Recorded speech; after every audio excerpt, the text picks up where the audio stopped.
All right, so I mean, we just had the Xbox Developer Direct, and wow, I mean, this one was fun. I mean, this one was really, really fun. They gave us some deep dives for several of their upcoming games, including a couple of very, very exciting surprises. I'll get into that here in just a moment because these ones took me way back. But truthfully, I think most gamers can easily walk away from this showcase and be relatively happy. I mean, if you can't, then I kind of question whether or not you like games at least a little bit. But, you know, this is kind of the new Xbox mantra. So whether you're on PC, Xbox, PlayStation, and especially for you Game Pass subscribers, there was a lot to like here. So really, we just need to sit down and talk about this Direct and what is, for the most part, the imminent future for the Xbox brand. First, though, I want to go and give a big shout out to my supporters on Patreon and on YouTube memberships. Thank you all just so much for your support. You are absolutely incredible, and it truly, truly does mean the world to me. Let's just go dive right into things, though, starting off with the mysterious Japanese surprise that we've been hearing about for these past few weeks. I mean, we speculated about all kinds of different games, including Echo the Dolphin, Final Fantasy 16, and the 7 remakes. We talked about Kingdom Hearts 4, and I did actually mention Koei Tecmo and their new game planned for 2025 in a previous video. Well, apparently, that was actually the game that they were teasing after all. And I mean, it is better than what I ever expected it to be. I'm happy to say that Ninja Gaiden 4 is now official. And I mean, wow, this game looks incredible. And it makes sense because it's a collaboration between Team Ninja and Platinum Games, out of all companies. I mean, this is the same studio behind Nier Automata, the Bayonetta series, and even Astral Chain. All of those games are legitimately some of the best action games ever made. If you haven't played them, please go do so. So this is a perfect collaboration for Team Ninja. They can utilize Platinum's expertise in the high-speed action genre and blend that with Ninja Gaiden's infamous challenging gameplay. In fact, they actually mentioned that in the Xbox Developer Direct. They said, quote unquote, "We are staying true to the challenge and deep action that defines the Ninja Gaiden series, while incorporating the speed and the dynamic expression of Platinum games." I mean, that is music to my ears. That's exactly what I want from a new Ninja Gaiden game. I mean, if you know much about me, I like to be challenged. And I imagine longtime Ninja Gaiden fans kind of feel the same way. So the fact that they're playing into that challenging component rather than running away from it tells me that this is the right team for a game like this. I mean, if you want to make an easy game, then just make a new IP. It's as simple as that. But for Ninja Gaiden fans, this here is what we want. Now, that's not to say that it won't bring new ideas to the table, because it seems like they have plenty of those as well. It's going to have a brand new character that can rival Ryu Hayabusa. There's going to be massive environments to explore. It's going to have grappling hooks for platforming. Its combat is flashy as you expect from Platinum Games, but it still meshes in that brutality that Ninja Gaiden is known for. So it's fresh, but it's also familiar, and that's a great formula to have for a sequel, especially for one that's been gone as long as Ninja Gaiden. Now, interestingly, Xbox Game Studios is publishing Ninja Gaiden 4. This might explain some of the rumors that they were working with Platinum Games, but what's kind of interesting about this is that they decided against exclusivity.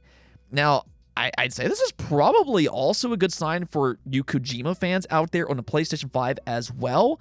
If you're interested in OD, this could be a good sign because it indicates that Xbox is open to the idea to second-party multi-platform games if they feel like it's the right thing to do. For them, not only will Xbox make more money this way, but so too will their partners. And obviously, you know, the big advantage here for Xbox fans is the day one release for Xbox Game Pass. And actually, speaking of that, Ninja Gaiden 4 will release fall of 2025 for PC, Xbox, and PlayStation, but they also announced a shadow launch for Ninja Gaiden 2 Black that you can play right now, today. And yes, that includes Xbox Game Pass. Now, some people seem to be a little bit confused about this specific game, though. It is a $50 title, and that might sound a little expensive. Some people are wondering why they're charging $50 for a remaster, but this seems to be a lot more than just a simple remaster. It actually runs on Unreal Engine 5 with updated visuals. So I'd say this is more of a brand new release in the same vein of something like Metroid Prime Remastered, and that's why it looks just so much better than the original. It'll run up to 120 frames per second, it'll have 4 difficulty modes, and if you've never played Ninja Gaiden before, this here is the perfect way to jump in while we wait for Ninja Gaiden 4. Again, it's available right now for the PlayStation 5, PC, Xbox, and yes, Game Pass as well. I mean, you just gotta love it. You Game Pass subscribers out there just continue to win and win and win. So I'd say with these announcements alone, this is already an A-tier showcase. Just an incredible way to start things off. But I have to say, the other games that they showcased looks interesting as well. One game that caught my attention last year, and this seems to be a common opinion for anybody who likes JRPGs, is Expedition 33. This is a brand new turn-based RPG that pays homage to some of the all-time greats in the genre, such as Lost Odyssey. That's the one it reminds me of the most.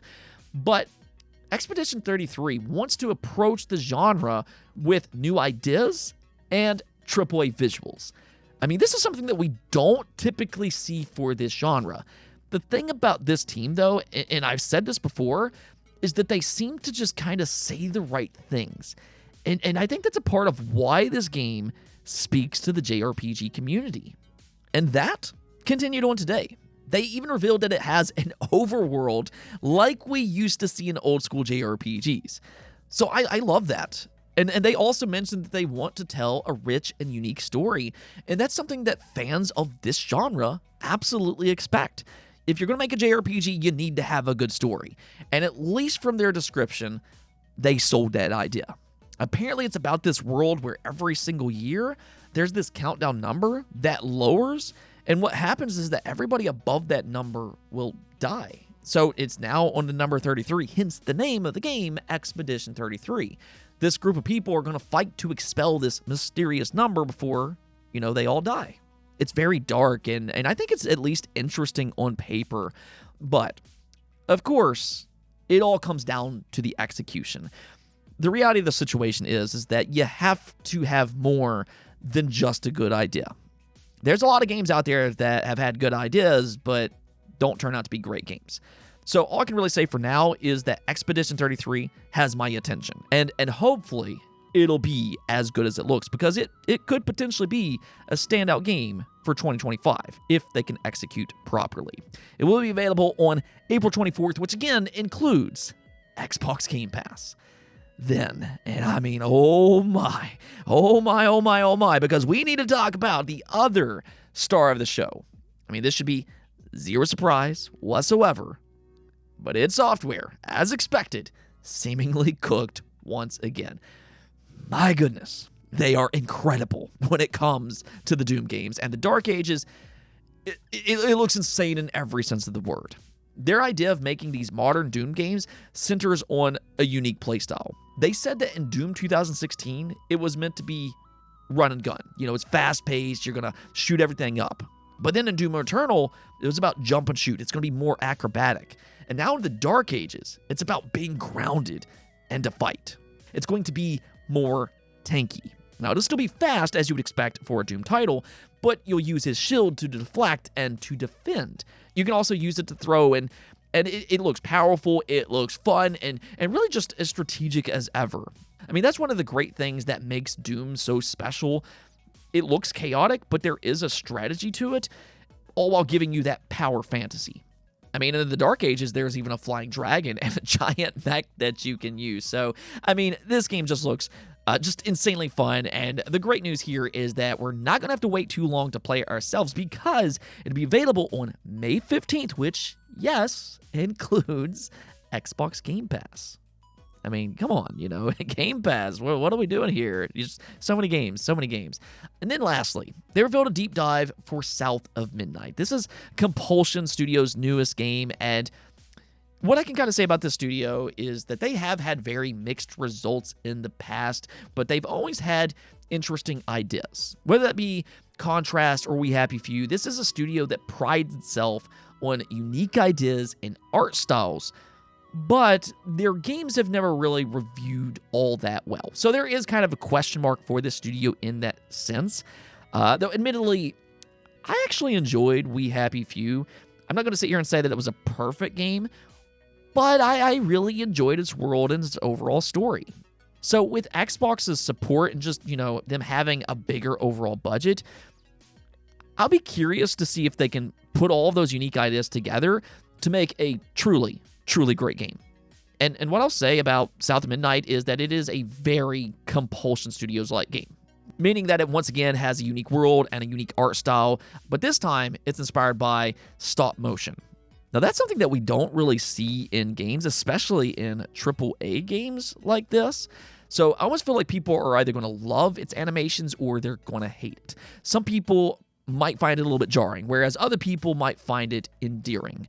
I do like this idea just because it is different. I like when we see new ideas for AAA games instead of just kind of the same old, same old. So I'm at least open-minded to this. And the gameplay itself, I think, does look fun. I wasn't necessarily blown away by it, but it looks like it could potentially be a fun action RPG. Just like all the other games that they revealed here today, though, yes, it is a day one Game Pass game. So, I mean, if you're subscribed, then hey, it'll be there to at least try. So, yeah, I thought this was a great showcase, and it was very clear that its priority was mostly for, just the first 5 months of the year. I know there were some people that was, maybe hoping that the Oblivion remake or the Final Fantasy VII remakes would be here, but I can guarantee you this right now, that these are not the only games that Xbox has planned for 2025.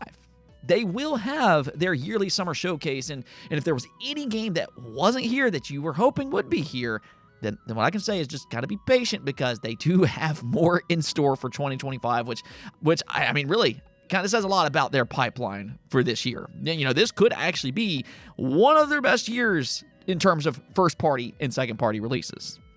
Let's take a look at your all's opinions about this, though, as I asked you all, what letter grade would you give the Xbox Developer Direct? And for the most part, you all seemingly liked it, with more than 90% of the votes being for an A or for a B. I mean, like I said earlier, I'd give it an A for Ninja Gaiden alone, but truthfully, I thought all of these games looked at the very least interesting. They certainly had my attention, and now it's really just whether or not they can actually execute, but again, they are on my radar, and that means this showcase did its job. So, yeah, it's an easy A from me. Anyways, though, that's going to be it for this episode. But until next time, make sure to subscribe, ring that bell, and peace out.